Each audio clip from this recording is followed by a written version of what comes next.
오늘 함께 보실 말씀은 마태복음 12장 46절에서 50절의 말씀입니다. 주제는 혈육을 넘어 하나님의 가족이 되어라 하는 것입니다. 풀어서 말씀드리면 하나님이 혈육이라는 가족이라는 가장 귀한 선물을 주셨는데 선물만 취하고 선물을 주시는 이와 선물을 주시는 이의 사랑을 버리는 어리석은 악을 이야기하고 있습니다. 오늘 본문의 위치가 구조적으로 아주 특이한데요. 12장 46절에서 50절은 12장의 결론이기도 하면서 또한 13장에 나오는 하나님 나라의 비밀을 그 중심에 두고 가족들이 예수님 배척하는 것과 고향에서 예수님을 배척하는 이게 가로 열고 가로 닫고 양쪽에 싸고 있고 그 가운데 천국의 비밀과 복이 나타나요.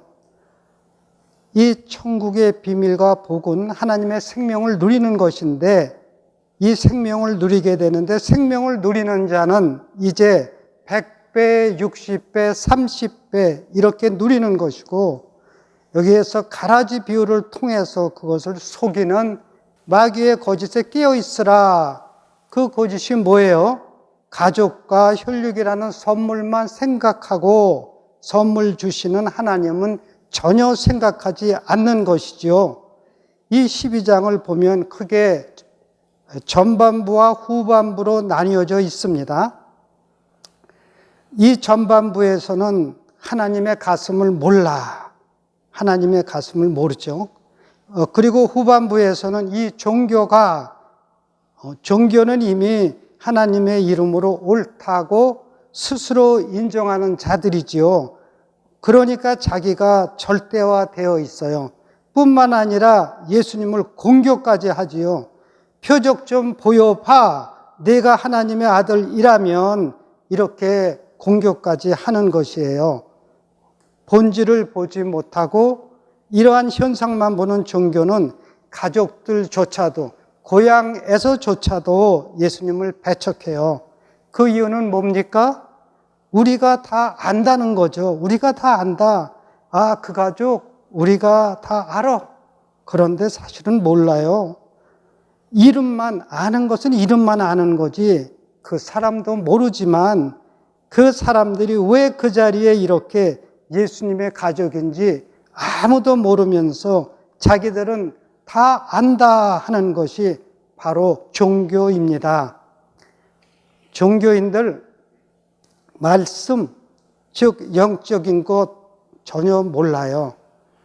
그런데 다 안다고 그래요. 하나님 알고 천국 알고 말씀 알고 신앙생활 뭔지 안다고 하니 참 안타까운 일입니다. 이것에서 저도 자유하지 않습니다. 자, 우리 본문으로 들어가십시다. 46절에서 예수님께서 무리에게 말씀하실 때 이야기의 세팅을 셋업하는 거죠. 무리가 다 있을 때 그의 어머니와 동생들, 그러니까 온 가족이죠. 아버지 요셉은 일찍 세상을 떠났죠.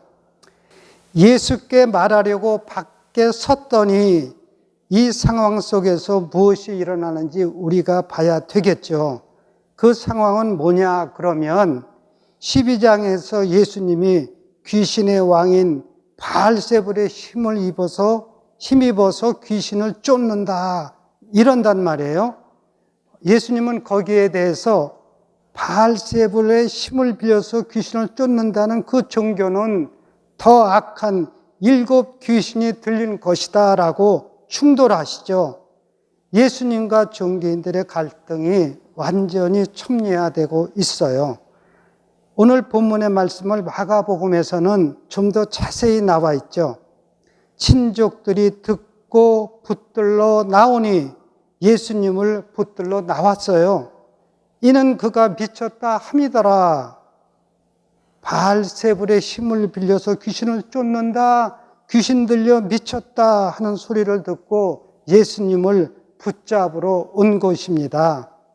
47절 보십시다. 한 사람이 예수께 여짜오되 보소서 당신의 어머니와 동생들이 당신께 말하려고 밖에 서 있나이다.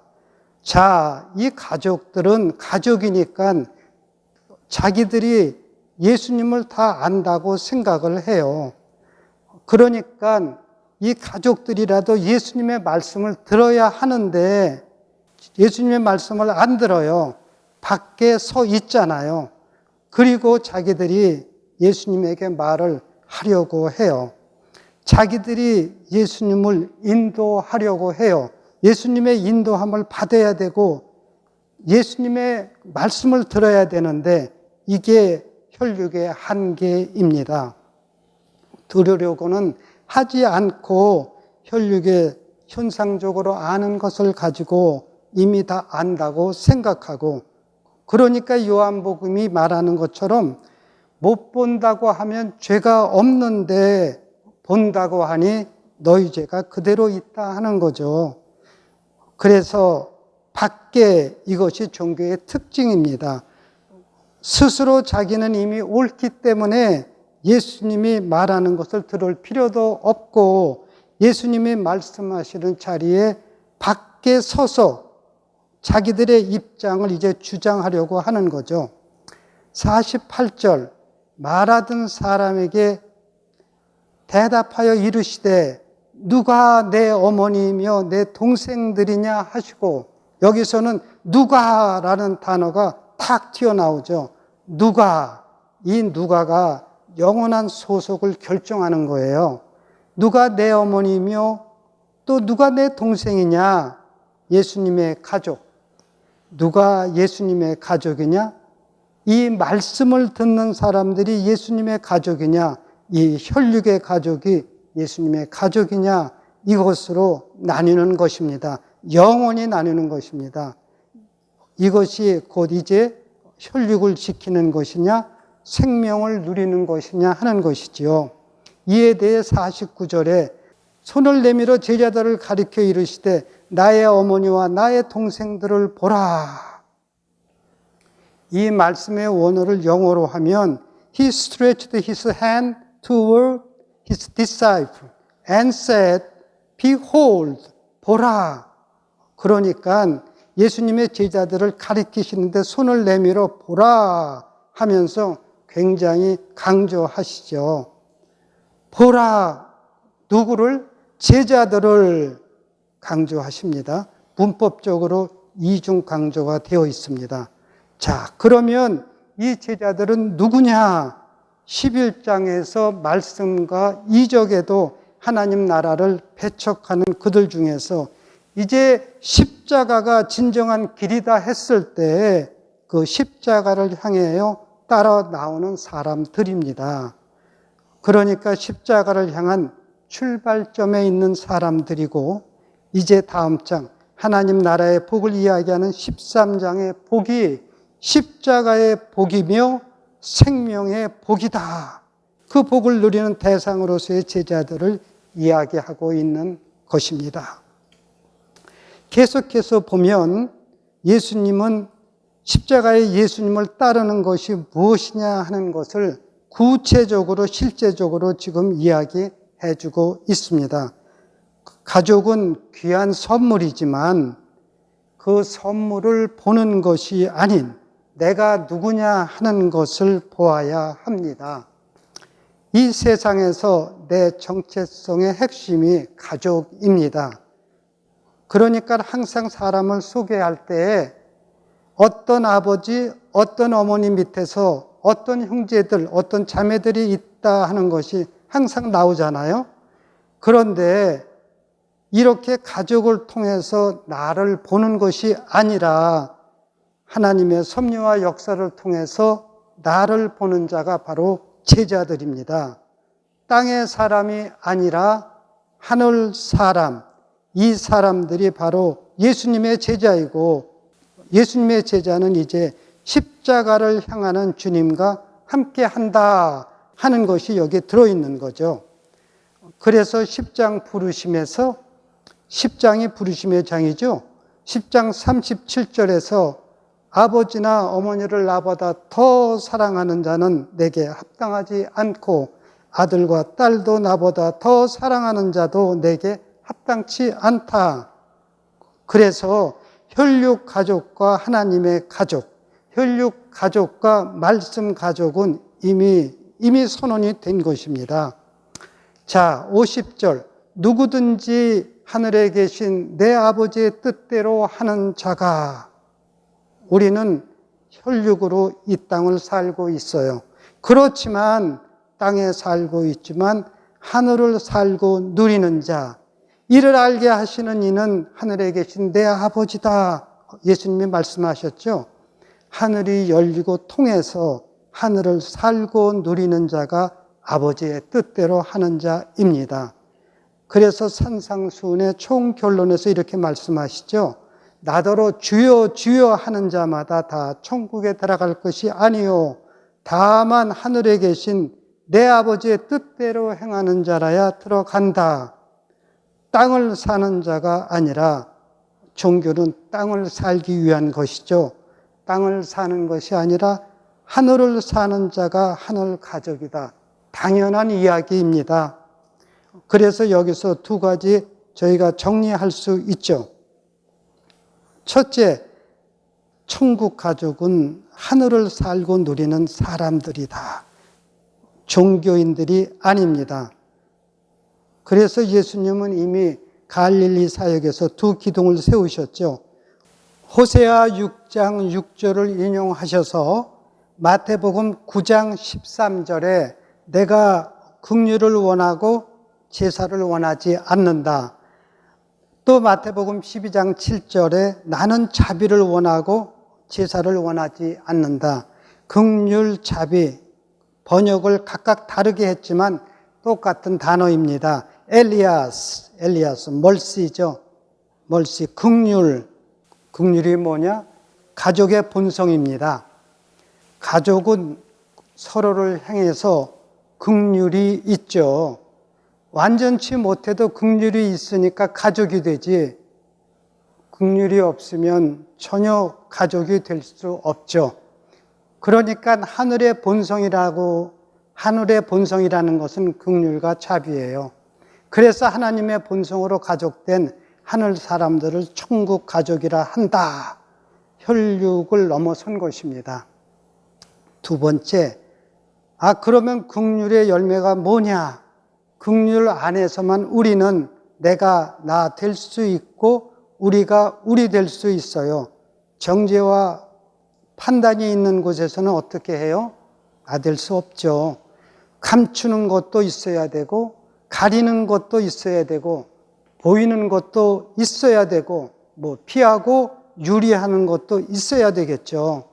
그러나 긍휼이 있을 때에만 우리는 내가 그냥 나로 벌거벗었으나 부끄러워하지 아니하더라. 그래서 나의 나됨은 경쟁, 우열, 지배의 저주에서 자유하죠. 경쟁, 우열, 지배가 왜 있습니까? 나 이렇게 성공한 사람이야. 나 이렇게 대접받을 수 있는 사람이야.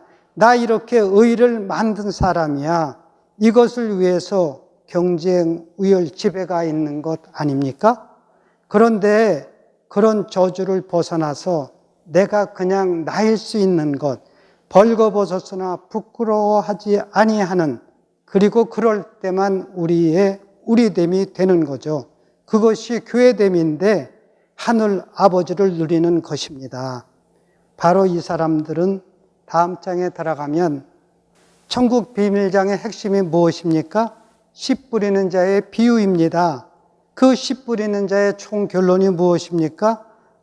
더러는 좋은 땅에 떨어지며 어떤 것은 100배, 어떤 것은 60배, 어떤 것은 30배 결실한다. 그러니까 하나님 안에서 하나 되어 통하는 사람들은 생명의 풍성한 삶을 누린다. 그래서 요한복음 10장 10절에 내가 온 것은 양으로 생명을 풍성히 얻게 하려는 것이다 라고 말씀하셨죠. 또 마태복음 13장 52절에서 그러므로 천국의 제자된 서기관마다 마치 새 것과 옛 것을 그 곳간에서 내오는 집주인과 같으니라. 여기서 서기관은 하늘의 비밀을 가지고 말씀을 풀이하는 사람들이죠.